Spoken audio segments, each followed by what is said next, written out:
So this is the overview. We'll do an intro, we'll do some education, we'll find some time to set our own intentions for the workshop. We're going to do some practicing of accessing our right brain, which will be like some visualization techniques as to how we could use our mind to visualize. And then we're going to do a few different journeys with our right brain, with our dreamlike brain. This is the side of the brain, the right side that we access at night while we're sleeping and dreaming. So it's a very natural place to go. We just don't often go there in our waking state unless we're very avid daydreamers. So we'll do a quantum leap journey, which is kind of going into a quantum leap for your own self, whatever that looks like in your own life. We will take a journey to meet our future selves. And then, if time allows, we'll do a third journey into a future timeline. And then we could do some reflections as well. Awesome. So in this image, I put an image of a person in the shower. And this is to kind of resemble the shower state of mind when we've all had those like aha moments in the shower. This is when you're in a deeply relaxed state of being and your mind's not worried about solving problems. It's just relaxing. And all of a sudden, some information comes to you. And you're like, wow, that was such an incredible idea. Or, oh, that's where I left my keys. You know, like you couldn't find your keys for 2 days, and then all of a sudden you're relaxed in the shower and it just kind of came to you.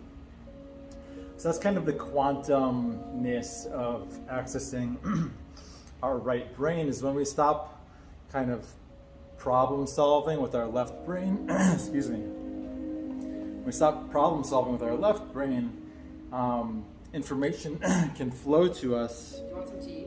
I have some water over here. Just got some apples stuck in my throat.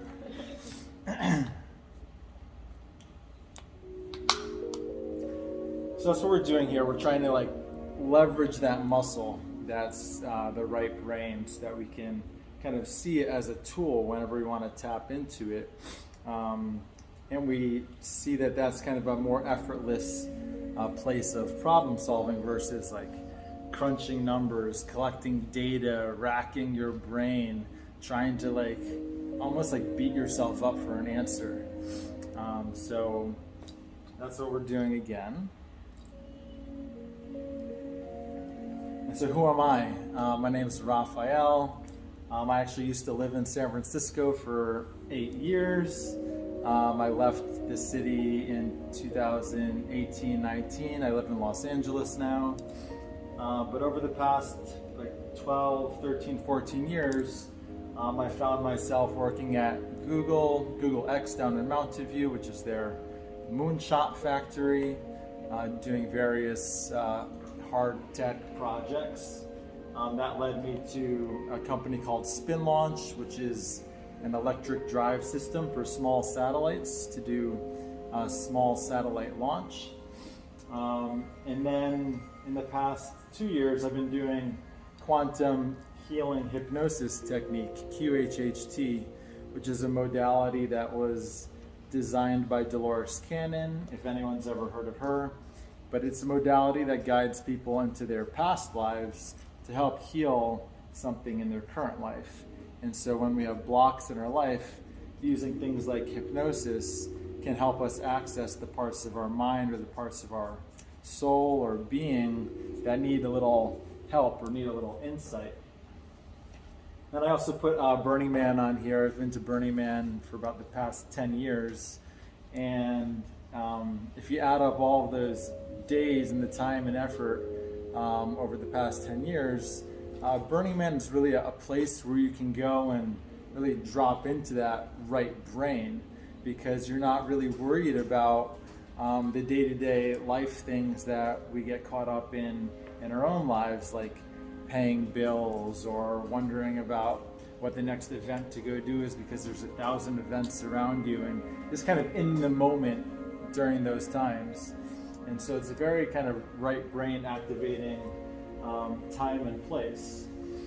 And so what I'm doing right now is bridging a gap between kind of like the tech world and this hypnosis and healing world, and creating workshops for people to see how they can use this type of tool and modality to bring into their own lives, whether it's on an individual level, if you're trying to find a creative outlet, or you're trying to think up a creative way to solve a solution at work or in your home. Pretty much everything we do every moment to moment is problem solving, and we're either problem solving based on our intuition, or we're problem solving based on a lot of data that we're collecting and analyzing. And when we can kind of balance the two, we could fall into a kind of more easeful flow state. So we have our left brain, which is, I highlighted over here, is like the black and white. It's the math, it's the data, it's a lot of going on, and it's kind of identified as linear and sequential, analytical thinking, practical and task oriented, focused on how and what, relying on facts and evidence, and it's looking for certainty. And so this kind of problem solving, it's very useful for a lot of things, but it also takes up a lot of energy and time. And unless we're balancing it with our right brain, which is more of the holistic viewpoint, creative thinking, being kind of like a visionary, seeing all possibilities as possible outcomes, relying on symbols and feelings, exploring ambiguity, so it doesn't need to be right, but it's kind of in that more playful and ambiguous state, and it's a more relaxed state. So that's kind of like the shower brain, or when you're just driving down the road that you've been driving down for the past 5 years, and you could almost do it blindly. Your mind can go into these states, which is a pretty cool place to go. And once you can kind of understand what's going on, you can integrate these two together and find a nice flow state in life, where life is always working out for you. You're seeing things as kind of solution-oriented, or signs that are helping you guide and navigate, and you don't have to get stuck or lost or stressed or anxious in life. You can let go and trust a little more.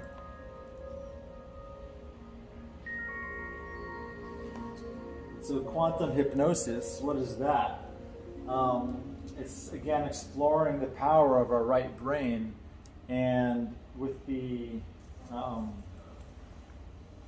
it's kind of like a magical realm where people say they can heal themselves with their mind. They might not need to take a antibiotic or a aspirin or something to help them with their physical symptom, because what's been proven is that the placebo effect really works. When you believe something, it actually starts to create this possibility for healing or solutions.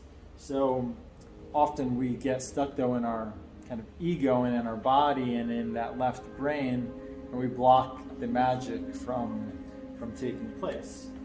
So quantum hypnosis is kind of like a guided practice where someone or something outside of you can guide you into a hypnotic state and help you access some of this information. So it opens up worlds in your mind that you can navigate and get information that's not tied to your kind of current life or your body or your current problems. You get out of that and you can see everything from a different perspective. Think of like jazz musicians too. They get out of that state of mind where they have to follow the music sheet and follow the patterns that the music says, okay, we have to play it this way to sound good. No, these musicians are just letting go and letting that right brain take over, and they create magic. If you ever listen to like some incredible jazz. Grizz and rainbow brain, have you heard that? Say that again? Grizz Oh, Grizz? Yeah. Yeah, he has a movie on YouTube. I actually watched it with someone on Square Today called Rainbow Brain. Yeah. And it's like, it reminds me of everything you're saying too. So Yeah. it's cool. Beautiful. He's an EDM artist that plays the saxophone for his shows live and in the sets. It's really cool. He's actually going to be here Friday and Saturday. Very cool. Yeah. Nice plug. Oh, it's like an accelerated eye movement thing, but I can look it up like exactly. But basically, it's like a hypnosis thing where you can either do tapping or you can do like back and forth movement with the hand. It's activating the left and right side of your brain. Exactly. What is a movement? There could either be a visual Or stimulant tactile. or physical stimulant, stimulating the left and right side. This imagery here kind of shows how we're all connected to more than we can actually see in the physical. Right now, we're all experiencing like what our senses in our brain are telling us. So our eyes are telling us what to see, our ears are telling us what to hear, our body is telling us what to feel. But when you stop kind of sensing with the physical senses, there's more world out there to experience. And if you understand that we have limited senses, like we can't see every light spectrum, but we know that there's more light spectrum out there than we can see, it opens up your mind to realize that there's more than meets the eye that's going on in this world. And when we can get out of that kind of ego that has to know that, no, this is everything that I'm seeing, well, then you can actually go beyond the physical.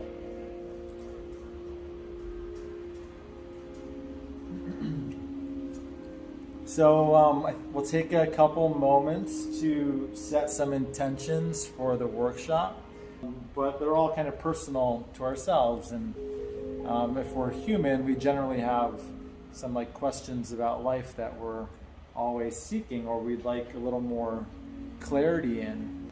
Feel into your heart space. What's ringing true for you right now that you'd like some guidance and clarity on going forward in your life?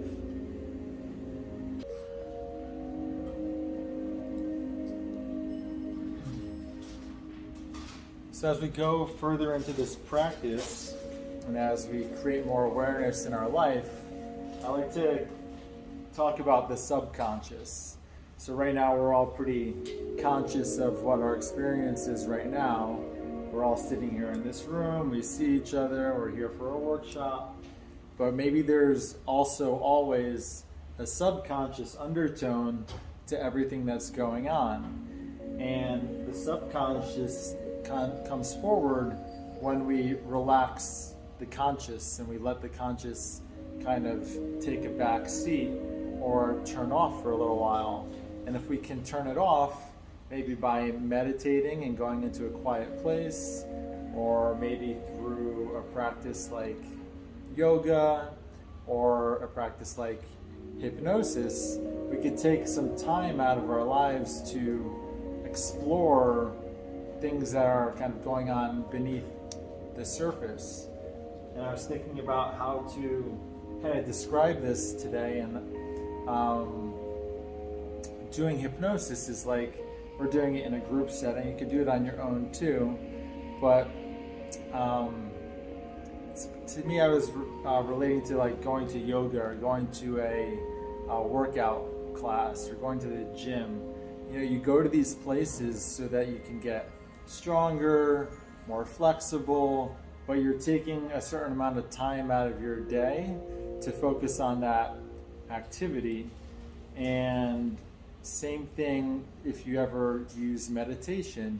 You actually have to set some time out of your busy day, and we're all very busy people. But when you take the time out of your day to do that and develop a meditation practice, you can discover and explore kind of more of the subconscious field, which means you're getting out of your fear state of surviving, which we're doing in our conscious state when we're taking in all this information, and we're in our ego and we're trying to just always figure out how to get from A to B. We're going from meeting to friend to appointment to work to class to eating. There's so many things that consume our day to day, And often life can get kind of ahead of us, and years go by before I realized I never stopped to just like stop, unless I was sleeping. And when you're sleeping, you're just kind of recovering. You're not really in that meditative state. And so through group workshops like this, we're actually carving out some time to explore that subconscious field. And in that subconscious field, there's a lot of information and a lot of healing and a lot of peace that we can bring to our bodies, to our minds, and our life. And we tend to see these if we're getting more adept at practicing these things, like certain synchronicities that we might see in life, like, wow, like, how did that happen? Like, that's like beyond just a coincidence. And you'd say, oh, like there might be something more at play here in life because of this such incredible synchronicity. Like if you thought of a friend and then a second later they called you but you hadn't talked to them in a year. We've all had these types of phantom experiences like this. And the more we kind of practice that meditative state and tap into the subconscious, the more connected to all those synchronicities we become, and the more fluid and flow-like and magical our life can become. And so I prize you all for showing up today to take some time to do that. Sometimes it can feel like a scary thing to do, to stop and make some time for yourself, even if it's going to a yoga class or to the gym. It seems scary to stop the rat race, you know, and carve some time out for some self-love. And so this is all a beautiful time to do some self-love. And if it's something that you haven't done ever or done in a long time, it could feel uncomfortable. Maybe some feelings or emotions might come up because you haven't made the time to do that, so you don't understand what that feels like. But I want you all to know that this is a very safe space and that you're only confronting yourself, and there's no one else that you're confronting. There's no entities outside of yourself that are here to hurt you or harm you. So as we continue to explore the subconscious, I like to kind of relate the subconscious to a program. It's like a software program like we have in our technology. They're all running operating systems. So somebody programmed the phone to operate in a certain way. And if the phone hasn't been updated in 3 years, well, it's running old software and it might be lagging. It can't play with the new apps as well. And so you either need to get a new phone, or you need to update the software, or you need to defragment it. Humans are kind of the same. Our brains are the same. Our bodies are the same. And every year there's new apps and new technologies and new things in life that we need to adapt to. And if we're not kind of aware of our own human operating system, it might be harder to pick up a new skill or learn that new AI programming thing because I built an aversion to it and I just like doing things by hand because that's the way I've always done them. But maybe that doesn't serve you anymore, so you need to learn how to kind of hack your own operating system. And if you've been running the same program your entire life or for a long time, you might see that your life is kind of on the same loop and it's going over and over and over again, and you're not kind of evolving and growing with life. And so that can end up being a little painful if you see the world kind of moving past you and you keep getting stuck in these same loops. So this is a nice time to reflect on what operating system am I running? What program am I running? And when we tap into that subconscious field, it becomes more and more apparent and clear as to what programs we're running.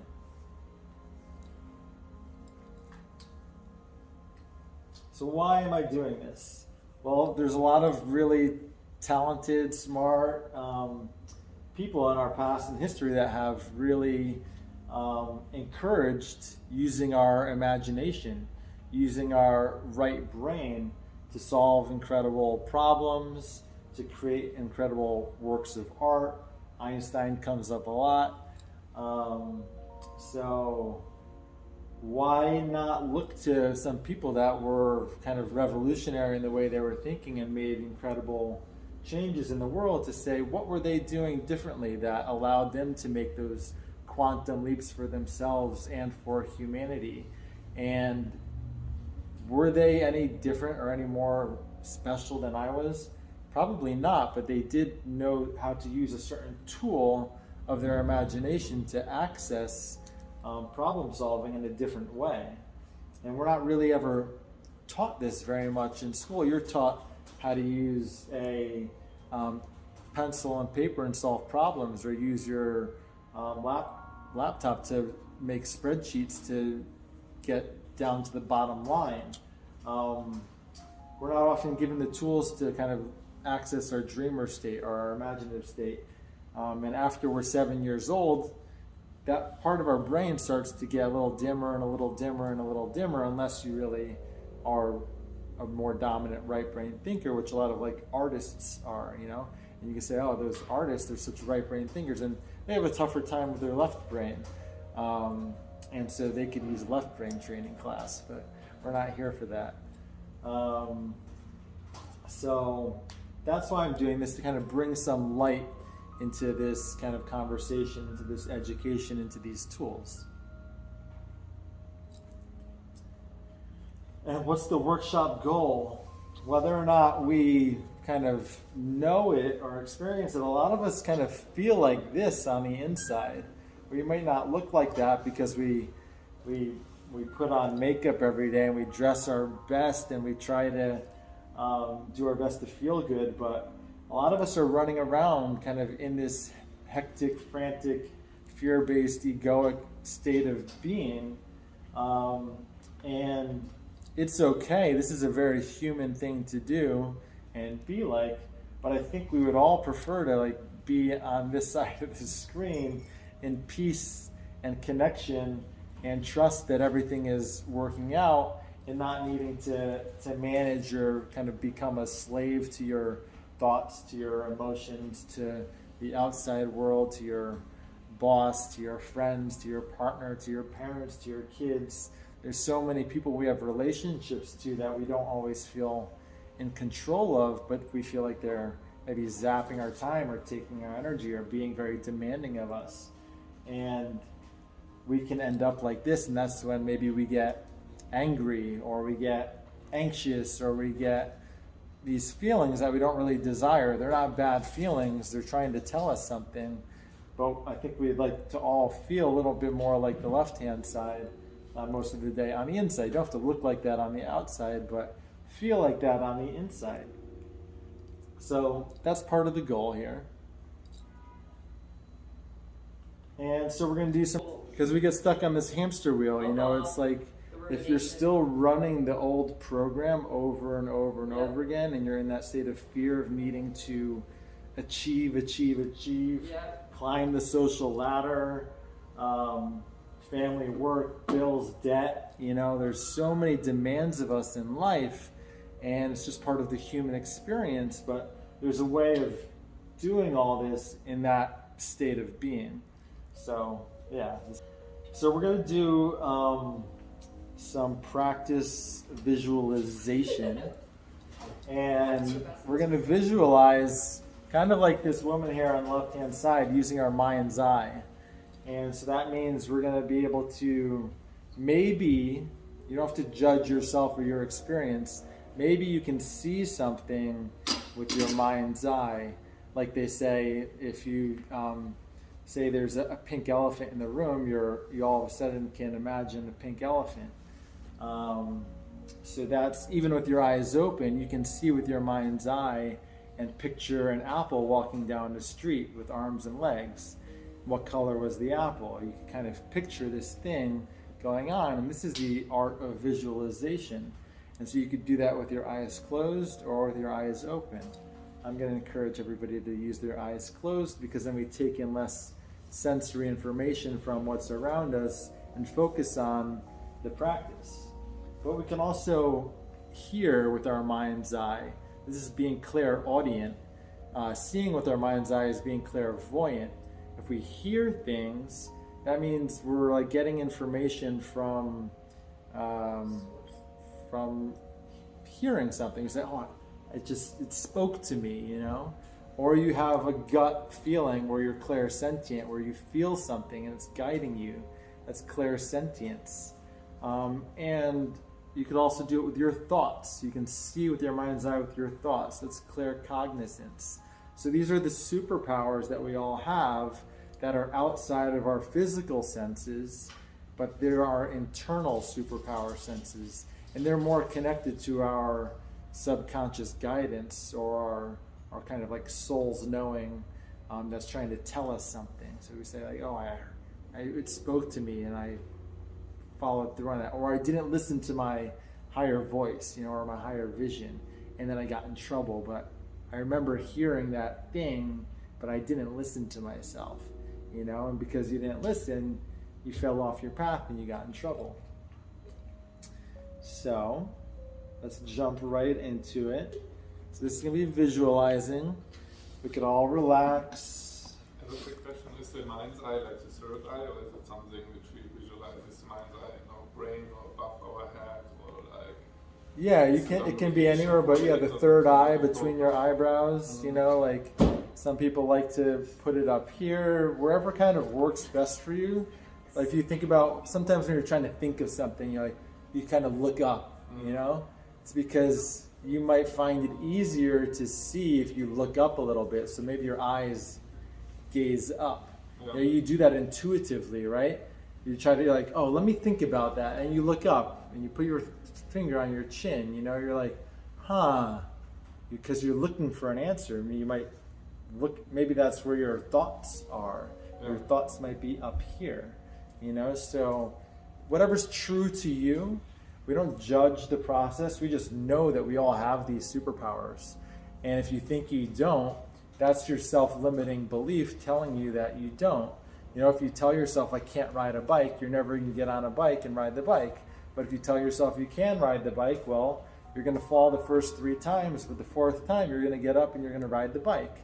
So it's all self-limiting beliefs, and we all have access to all the same magic that every other human being does. So yeah, so you just listen to my voice and you will notice the voice inside of your head that is the ego that's trying to keep you off track.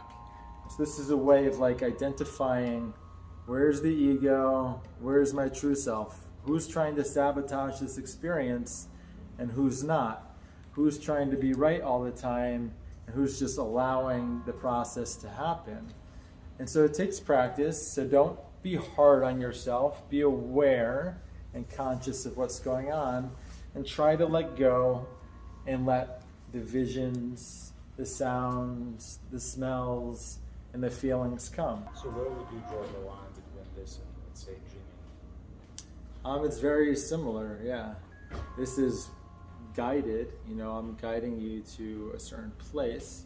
In your dream, I believe, yeah, it's your subconscious coming forward, bringing you information, processing information to help you in your life. So if you wake up in the morning and you remember your dreams, well, you're remembering them for a reason, and you experience that for a reason because it's trying to show you something, tell you something, guide you in some way. And so if you maybe ask yourself a question before you go to sleep at night, you might find that you get some experience or answers in your dream. You know, and if you're not asking the question consciously, well, then you're just getting whatever anxiety you went to sleep with or problem that you were thinking about. It's whatever your thoughts are kind of, how you're guiding your thoughts or not guiding your thoughts. That's going to be the experience of your life and also your dreams. So when we can become more aware of our thoughts, our energy, the subconscious, we could become more masterful of our life experience versus life just happening at you or your dreams just happening at you. Does that make sense? Yep, thank you. I have a question. Yeah. It's really difficult like to remember like the whole dream when you wake up in the morning. Yeah. And I do realize like can deconstruct the dream. Like you can, like sometimes like I'll just open ChatGPT and I'll like read like or tell like the last part I remember, and then like it will like give you recommendations or and what happened or something like that, and then you start like try to remember, but so you don't remember all, but still I don't know. I just say I forgot like because I don't understand my dreams sometimes like why do I see a tower in the clock or something like that, and then it just thinks it explains it. Oh, then that's like time rush, like you've been rushing through certain things, and you don't understand it maybe the day before you see like into so many activities, or like or maybe like feeling like you're under pressure or something. That's why you don't see a tower in the clock. So you start like seeing those like like analogies like on those like stuff around you, but it's really hard to still remember. Like I don't know if there's any techniques to like without using AI, like just to like be inside of your own like head instead of just like listening to your Yeah, I think that's great, what you're doing, and even you're starting to use ChatGPT. So I think the best thing you could do is believe that you can remember your dreams. Like don't have the limiting belief that I'm going to forget them. So like no, like I can remember them. I'm going to remember them. And when you wake up in the morning, maybe have an audio recorder where you start audio recording what happened, or maybe write it down. And you'll find that as you start writing it down, more of the details will start coming back to you, because you're kind of telling yourself, I remember, just by going through the act. So you're self-prophesizing that you remember, and so you're creating that experience, and then you're like, oh, I do remember. Then you remember more, and you remember more. And if you keep practicing that, you'll be able to remember more and more and more and more and more, until maybe you've remembered like an entire dream, That'll be really amazing. Yeah, it's like when you watch the movies and the superheroes are always like being shot at, but they never die. It's like, how are they never being shot? Well, maybe they're just in a dream, or maybe it's their superhero dream. I feel like there's a thin line between you being the captain and then you being carried away, What was the first part? You being what? You being the captain. Captain, yeah. Captain of building up the story, and then you being carried away. Yeah. So when you were like just like already like saying out the scenario, firstly in my mind I was building up the template, right? Okay, like there's like a New York City scene or whatever. Yeah. And then I'm actively like trying to like paint it with like cyber futuristic, so the walls are becoming more cybers, Cool. power flying, everything. But at some point, like I don't know, my subconscious start editing characters from my life, Oh, yeah. partners, like problems, and it started becoming a little bit messy, and I started losing control. Yeah. And before I know it, I'm like I'm in the passenger seat, and then like the story just like going into chaos mode and stuff like that, right? And yeah. That's cool. So like part of it was that you wanted to be in control, right? You wanted to be the captain, because maybe you didn't want to see all those other things that wanted to come forward. So you felt like, well, if I can control this, then I don't have to let all the other stuff in. But then what overpowered you was, no, that stuff wanted to come in. It wants you to see something, it's there to help you.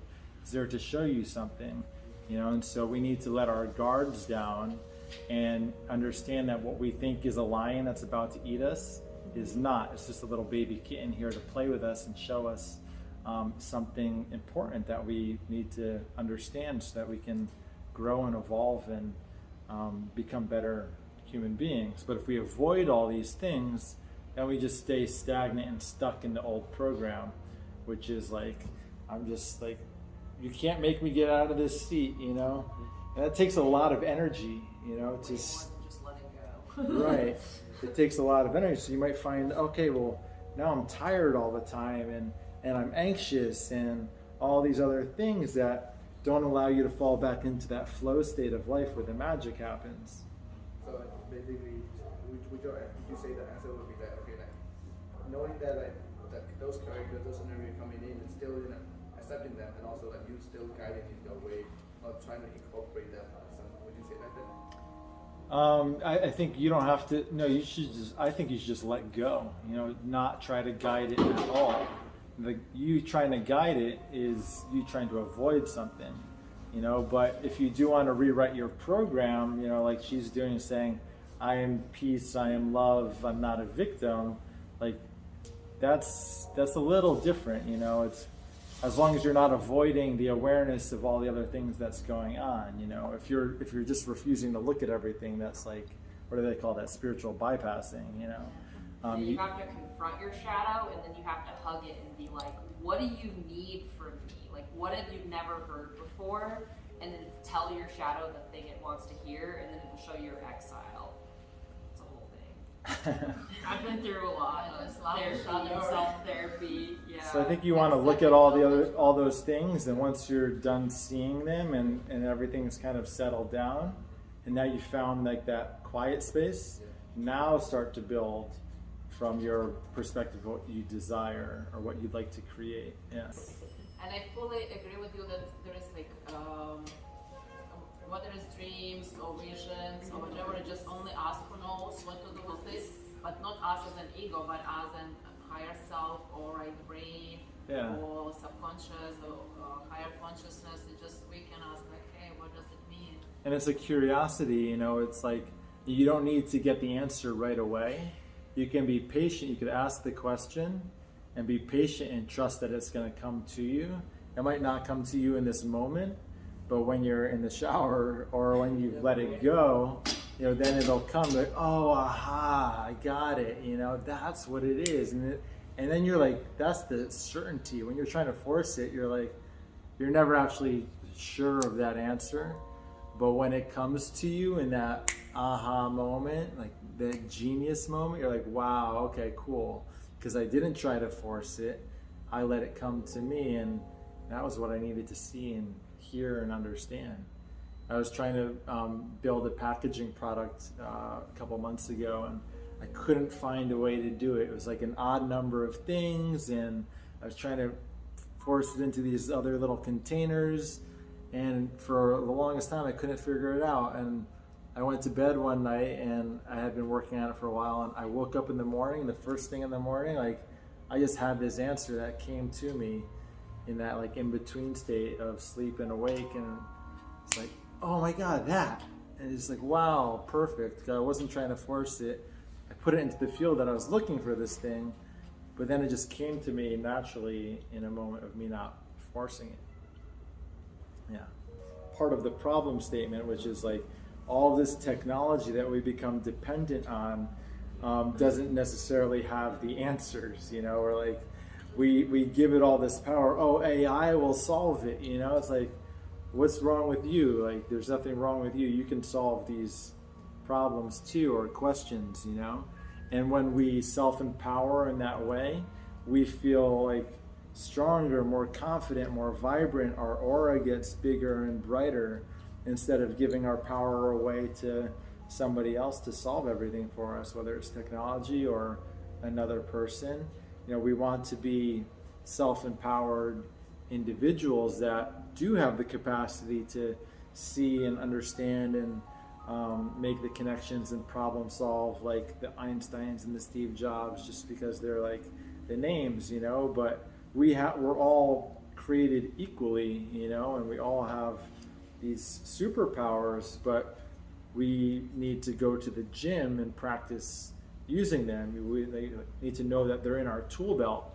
If we just believe that we're not capable of doing it, then we don't even know we have the tool. But we all have the tools, we all have the muscles, we just need to like train them. That's why this is right brain training. Like, you just all had an experience of being able to go somewhere because you made the time. It didn't take very much time to activate all that stuff, right? You could see, hear, play with dolphins, have this incredible experience in a matter of just a couple minutes, you know, by turning that switch on, remembering that you have that switch in that tool. So if I'm working on a project and there's something that's kind of like that I'm kind of blocked with, that I can't get past, what would you do? Is the main thing just kind of not thinking about it for a little while, or is there something a little bit more direct to it? I think you acknowledge it, right? You acknowledge you have this problem. Maybe you write it down so you clarify what the problem is. That way it becomes clear. And then let go. You know, this is all like energy. If you've ever been around somebody that's been really needy, you know, like, hey, I need you to do that. You're like, whoa, back up, you know, like I'll tend to you when I have time and space to tend to you. These solutions are kind of the same way. You know, when you need them so badly, they're doing this to you, and they're like, they become out of reach. But when all of a sudden you let them go, like, oh, you're actually more easy to approach now, so I'm gonna just come to you when you're ready to receive it, you know? And so by letting go, you made it clear that you need something, but you're not needy. Your life doesn't depend on it. And then it could come to you just like the shower kind of moments. Yeah. Does that make sense? Attached, yeah. Yeah, I wonder if there's like a more active way we can do it, where it's still like, where I like sit down and say like I'm going to it, this solution, Manifestation. but I'm not gonna just like try to solve it. Like I'm gonna work on it, but with my right brain in that moment. Yeah, think about like the Da Vinci's, you know, like how many things did that guy work on? You know, how many problems did he solve? He probably didn't like force each one of them. He probably had an array of 100 different things that he was like curious about, right? And he wrote them all down, and then because he solved so many incredible things or came up with so many, they all probably just came to him because he understood how to work with that energy, how to work with his imagination and creativity by not forcing it and letting it come to him. It's like these like musical artists that write incredible songs over and over and over again.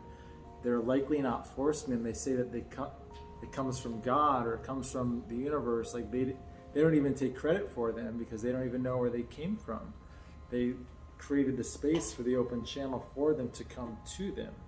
You know, instead of saying I need to create another hit song. Like, usually that's not going to be your hit song. When I count to 3, you will be fully awake and open your eyes to a totally new experience. 1, 2, 3. I'll come back. I'll come back. You can come back slowly. Take your time. Y'all just went on a beautiful journey. And in your own time, Person next to me, what happened? if you want to take some moments to maybe write down some of what you saw, some of what you experienced.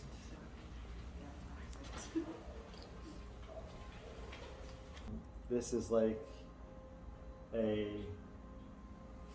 4 to 6 hour experience that I hold with people to do deep healing work, where they kind of show up with all the questions that you wrote down earlier, and we go in and answer all the questions when we're in that deep trance-hypnotic state. So it's kind of like surgical, mystical work in that trance-hypnotic state, with me being your guide to help you access all that information.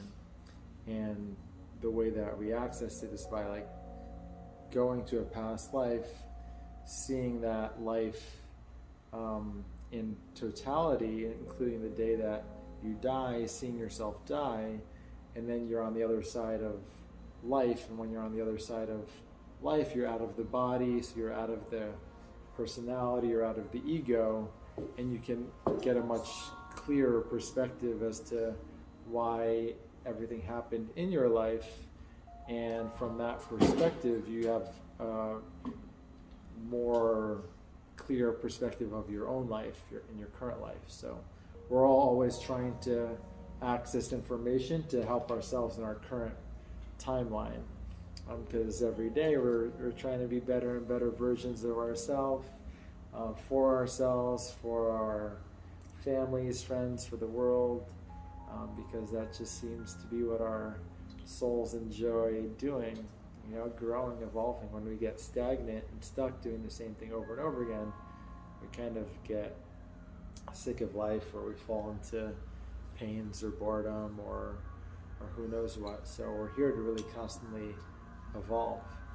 Yeah, thank you for the plug. And I also do more curated workshops in the past life setting as well, but this is me taking that modality and trying to create a new style for more problem solving, or teaching people how to really access that tool without having to do the past life deep healing work. So there's a space for healing, and then there's a space for like growth, and they don't always have to be in the same room. But it's using similar kind of technology. Yeah. Anyone have an interesting experience or see anything cool that they want to share? You don't have to share. I know it can be deeply personal sometimes. Or sometimes we notice that some of the intentions and questions that we set out at the beginning of the event, which you wrote down, maybe you got glimpses or got symbols to answering some of those questions. You got some guidance from your subconscious or from your higher self because you took out the time to actually ask the question. You wrote it down. You kind of consciously said, hey, like, I need some help. Somebody help me. I got these questions. I got these things going on. I could use some guidance, some clarity. And usually when we do that, life tends to give us the answers or show us what the answers are or what the lessons are to attain the clarity. Which is why they say, like, be careful what you wish for, because we've all seen that manifest in incredible ways. So, yeah. I mean, one thing, I don't do a lot of meditation, and so, you know, it was really interesting because I had a lot of just short-term kind of day-to-day, week-to-week kind of thoughts. Yeah. And I was like, oh wow, like there's a lot here to kind of clear away. Yeah. Before tapping in. So I mean, it was really interesting, very useful to like realize that internally. And Yeah. Like, okay, like maybe this is something that's a better muscle to be exercising more regularly. Yeah. And to open up that, you know, longer term, forward looking, backward looking, inward looking, outward looking vision. Yeah, because we'd like to like do that, you know, when we've got all those like unresolved thoughts that have just been stored and not processed and not resolved because it's just a lingering question that we've had or a lingering thing. Everything starts to get chaotic and it compounds and builds on itself when you take the time to like meditate or ask the questions to get the answers. Well, you can start to clear the field and then have an existence that looks more like the left-hand side because you got less things weighing you down. And now life becomes more peaceful or synchronistic or magical because you've kind of cleaned up your room. You know, like we've all had a dirty, messy bedroom before. It's kind of like the same analogy as our mind. If we haven't cleaned up the room in our head, well, you end up stepping on things that you didn't know were down there, tripping over things, and something starts to smell a little funny because you didn't notice that you left a wrapper that still had food in it for a month, and now it's growing mold. And it's like, oh, if I took an hour to just clean my room once a week, maybe, you know, well, you're gonna have a much more peaceful way of living because your room smells better and looks better and feels better and is brighter, and now you want to open the window and you want to get fresh air, and maybe now you want to invite somebody over to hang out in your room too because you're proud of how clean it looks and it feels good and it's inviting, you know. So this is what we're doing when we go through these practices of making the space and time to clear our minds or answer our questions or just see what's even up there that wants to be attended to that we've been neglecting. We can achieve more of that left picture side. Yeah. Thanks, that's good reflection, thank you.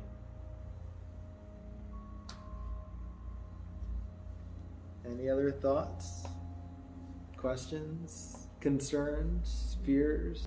Because I missed the introduction, I'm just wondering, like, how did you like structure it? Is it like, are you trying to target our subconscious? Like, how does it? How come? Why do I find it so powerful? Yeah, because it's long duration, right? You're listening to my voice for a long time, and I'm giving you direction. right? And in that direction, your brain is taking this cue that, oh, I can turn off, I can let go because I'm letting somebody else take over, and you felt safe to do that. And in that safety and in that space, the things, the visions, the thoughts have a space to now come in, and so and your brainwave pattern actually changed as well. It went from, right now we're like in a beta state, and when you put your music on and you close your eyes, you fall into an alpha state, and if you go a little deeper, you fall into a theta brainwave state, and in the theta brainwave state, you can access a lot more, you can do more healing, you can do more reprogramming, you can see what the programs are. And that theta brainwave state is where your brain is right before you fall asleep at night and right after you wake up in the morning. So they say, like, maybe listen to subliminal messaging at night while you're sleeping, because you're going to turn it on while you're falling asleep. So these subliminal messages is hypnotic, it's repetitive, and it's reprogramming. The same way when you start to talk to yourself a little more nicely, you start to feel better, you start to act nicely to other people, so you're sending yourself those cues. When you're starting to like beat up on yourself, all of a sudden you don't feel so good, you're subliminally messaging to yourself that it's not okay, and then your life starts to like go a little more negative. So it's the repetitive messaging, the letting go, and the brainwave state that helps you access the reprogramming or see the programming, if that makes sense. Yeah, cool, awesome, nice work.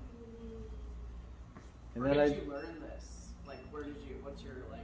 So I learned from Dolores Cannon. Okay, which I wrote down. Yeah, she spent, yeah, quantum healing hypnosis technique.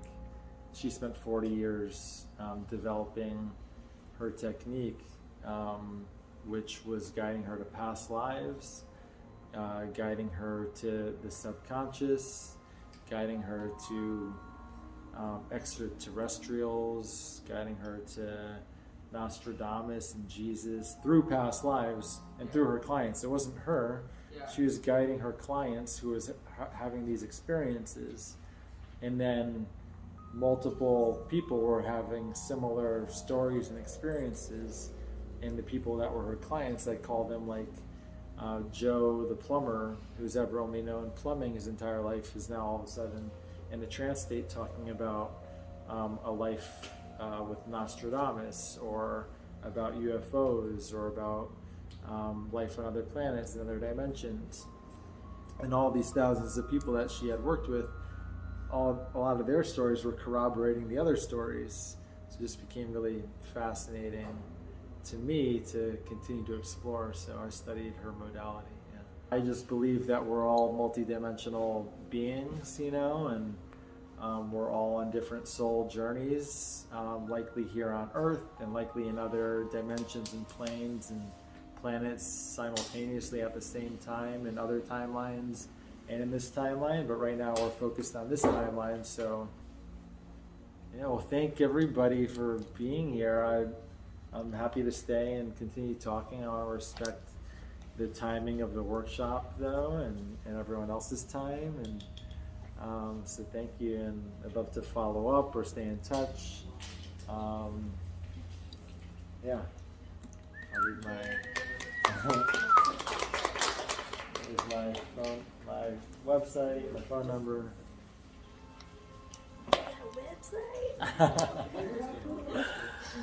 How you doing? What's up?